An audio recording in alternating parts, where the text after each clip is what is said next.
खैर उसने अपने एयरफोन उतारे ताकि उस वक़्त जब परिंदे अपने घोंसलों में वापस आते हैं तो उनके चहचहाने की आवाज़ें सुन सके।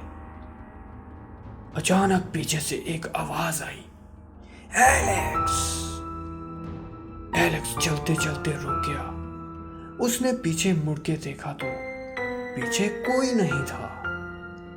खैर उसने इग्नोर करते हुए दोबारा चलना शुरू कर दिया। कुछ कदम चलने के बाद उसको फिर से आवाज आई, एलेक्स। वो फौरन रुक गया। उसने पीछे देखा लेकिन इस दफा भी कुछ नहीं था। वो हैरान हुआ कि 2 दफा तो उसका वहम नहीं हो सकता। अब शाम होने लगी थी। जंगल में अंधेरा छाने लगा था। एक बड़ी अजीब बात के जंगल में धुआं सा फैलने लगा जिसकी वजह से एलेक्स को दूर तक देखने में मुश्किल होने लगी। ये कुछ अच्छी बात नहीं थी। एलेक्स क्योंकि पहले इतना आगे तक नहीं आया था इसलिए अब उसको वापस जाने का रास्ता समझ में नहीं आ रहा था। वो भटक चुका था। खैर उसने अपना अंदाजा लगाते हुए एक रास्ते की तरफ चलना शुरू किया। जैसे ही वो थोड़ा आगे गया तो उसको मुर्दा जानवर और ढांचे दिखाई दिए। ये ढांचे इंसानों के दिखाई दे रहे थे। उनमें से कुछ तो ऐसे थे कि जैसे कुछ ही देर पहले उनको मारा गया हो। ये देखने के बाद एलेक्स घबरा गया। उसे समझ नहीं आ रही थी कि वो क्या करे।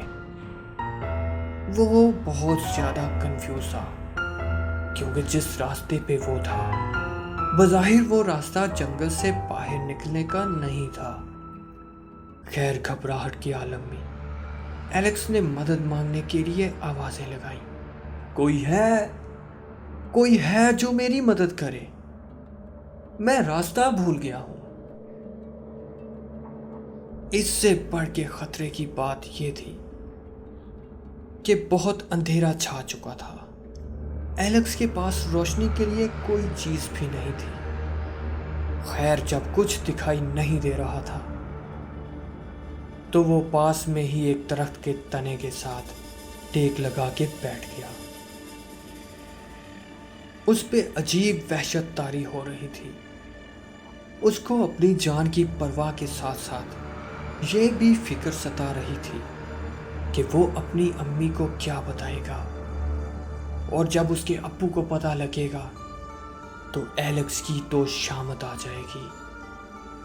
उधर जब इतनी देर होने के बाद भी एलेक्स घर न आया तो एलेक्स की मॉम भी परेशानी में हो गई और खुद को कोसने लगी कि उसने एलेक्स को घर से बाहर क्यों जाने दिया और अगर एलेक्स के पापा को पता चला तो वो एक नई क़यामत ढाएंगे।